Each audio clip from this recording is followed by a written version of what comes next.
बिल्कुल चिंता मत कीजिए, विपक्ष को कोई मौका नहीं मिलने वाला है। सीट बंटवारा हो चाहे कैंडिडेट हो, एनडीए एक होकर के चुनाव लड़ रहा है, क्योंकि विपक्ष को पता है कि चुनाव का रिजल्ट क्या होने वाला है। दीवार की लिखावट पे पता है रिजल्ट क्या होने वाला है। विकास विकास विकास एक ही एजेंडा है और कोई एजेंडा नहीं।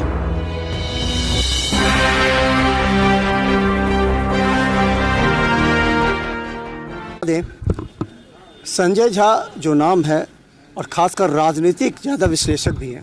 आप राजनीति में विश्लेषण भी बहुत ज़्यादा कर रहे हैं। अभी तो जो आपका एनडीए गठबंधन है 5 दलों की, सभी की निगाहें आप पर है कि अब क्या करेंगे टिकट बंटवारे में, या कौन सी सीट किस तरह जाएगा, ये ज़्यादा चर्चा है। ऐसा है, अभी पार्लियामेंट का चुनाव हुआ तो आपको कहीं पता चला कितना स्मूथली सब हो गया। सीट बंटवारा भी, नंबर भी। बिल्कुल चिंता मत कीजिए, विपक्ष को कोई मौका नहीं मिलने वाला है।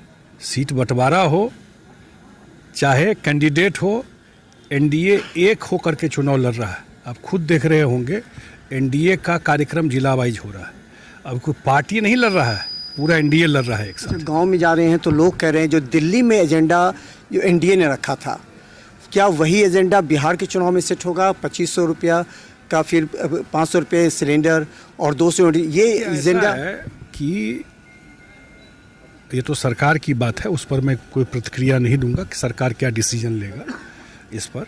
लेकिन महिलाओं के लिए इस सरकार ने नीतीश कुमार जी के नेतृत्व में, मुझे लगता है कि अनप्रेसिडेंटेड काम हुआ है। ईमानदारी से विश्लेषण होना चाहिए। 20 साल में महिलाओं के लिए हमको लगता है 1 करोड़ जीविका दीदी हैं आज बिहार में। जितनी लड़की स्कूल जाती है, जितनी महिला पुलिस है बिहार में, जितनी टीचर है, और सबसे बड़ा पंचायत में देख लीजिए कितनी मुखिया, जिला परिषद, पंचायत समिति। ये कितने दिन का कहानी है, इस 20 साल का कहानी है। इससे बड़ा एम्पावरमेंट शायद देश के इतिहास में इतने कम समय में महिलाओं का नहीं हुआ होगा जो इसमें हुआ है। आगे क्या सरकार करेगी वो सरकार बताएगी। आगे कह रहे हैं कि नीतीश कुमार जी, विपक्ष भी कह रहे हैं कि नीतीश कुमार जी थोड़ा सा बीमार चल रहे हैं, उसका असर जदयू 2 फांक में होगा, जदयू के एक टुकड़ा चला जाएगा, आरजेडी बेकार है। सब बात हमको नहीं लगता है। नीतीश कुमार जी अभी पूरा प्रदेश में 4 डिग्री में पूरा प्रदेश में प्रगति यात्रा घूम करके आया है, क्योंकि विपक्ष को पता है कि चुनाव का रिजल्ट क्या होने वाला है। दीवार की लिखावट पे पता है रिजल्ट क्या होने वाला है। बाई इलेक्शन हुआ था ना, 4 लोकसभा का भी चुनाव हुआ ना, सब सामने में है ना। तो इसलिए वो कुछ भी बोल सकता है कि उसको पता है कि रिजल्ट क्या है, और एक साथ ही लोग लड़ेंगे तो क्या रिजल्ट होने वाला है। इस बार चुनाव में एजेंडा क्या रहेगा आप लोगों का? क्या वही एजेंडा रहेगा जो पहले था लोकसभा में, या कुछ बदलेगा बिहार विधानसभा के परिसीमन को देखते हुए? विकास विकास विकास एक ही एजेंडा है और कोई एजेंडा नहीं। डबल इंजन के सरकार का तो आप देख रहे हैं, बहुत दिन के बाद बिहार को ये मौका मिला कि केंद्र में भी सरकार एनडीए की और बिहार में भी सरकार, और आप देख रहे हैं उसका फ़ायदा बजट में मिल रहा है, लोगों को दिखाई पड़ रहा है बजट में जो बिहार के लिए काम हो रहा है। यही चीज़ तो था जो मिसिंग था। यहाँ तो अपने रिसोर्स से तो हम लोग काम कर ही रहे थे, लेकिन अब केंद्र का भी सहयोग मिल रहा है, पैसा मिल रहा है, तो एडिशनल काम होगा। जो मैं बता रहा था क्या क्या काम यहाँ पर होने जा रहा है, मैं तो मिथिला का ही बात बता रहा था, पूरा बिहार का बात बताता तो लंबा लिस्ट था। इसका फ़ायदा बिहार को आने वाले 5 साल में मिलेगा। 5 साल में बहुत परिदृश्य बदल जाएगा बिहार का, और ख़ास करके एक क्षेत्र में ज़रूर आप देखिएगा, वो है उद्योग और इन्वेस्टमेंट।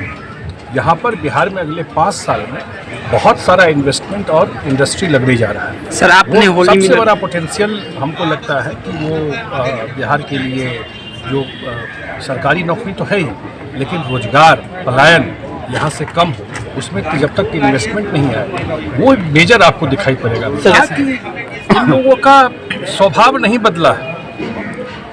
जो कह रहे हैं, जो कल्चर, जो मैंने कहा कि किस दौर में लोग यहाँ से भाग के गए, बिहार छोड़कर भाग गए, जात धर्म देके नहीं भागे। जो भी था पूंजीपति, उद्योग लगाने वाले, डॉक्टर, इंजीनियर, सब बिहार के छोड़ के उस समय भाग गए थे, एक दौर जब था। अब जब नीतीश कुमार जी की सरकार, एनडीए की सरकार आई, तब धीरे धीरे चीज़ें बदल गई। और आपने देखा कहाँ बदला है, वही तेवर, वही तरीका, वही स्टाइल। बिहार की जनता बहुत समझदार है। लोकल देखा रिफ्लेक्शन सर उन्होंने कहा है कि अगर नहीं नाचोगे तो सारे सस्पेंड भी तो सामने में है आप लोगों के कि किस तरह का तो अगर गलती से कहीं बिहार की जनता को जरूर इतना समझ है कि कोई अब पुराने दौर में वापस नहीं जाना। तो हम बता दें संजय झा हमारे साथ हैं और हम बता दें कि देखिए राजनीति से जुड़े हुए हर ऐसे जो मुद्दे होते हैं उस पर निश्चित तौर पर ये पूछा जाता है कि आखिर बिहार में जो चुनाव है 2025 में होने क्या वाला है, आखिर संजय झा पर निगाहें सबकी क्यों रहती है, क्योंकि संजय झा निश्चित तौर पर सभी राजनीतिक दलों से मिलजुल कर रहते हैं और काम करते हैं और उनका एक ये एजेंडा महत्वपूर्ण है कि इस बार एनडीए कैसे जीते। देखते रहिए बिहार मिसाल न्यूज, यूट्यूब में सब्सक्राइब कीजिए। धन्यवाद।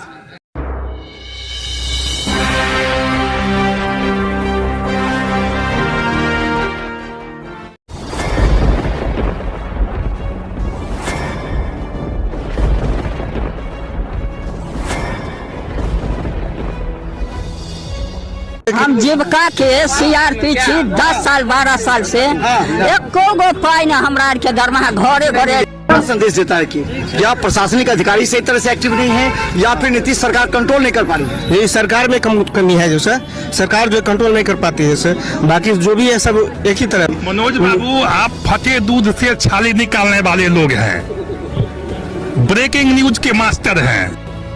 गरीब का ये सब गरीब का है ही नहीं, शासन सत्ताकार आदमी है, ये सब बर्बाद कर दिया बिहार को।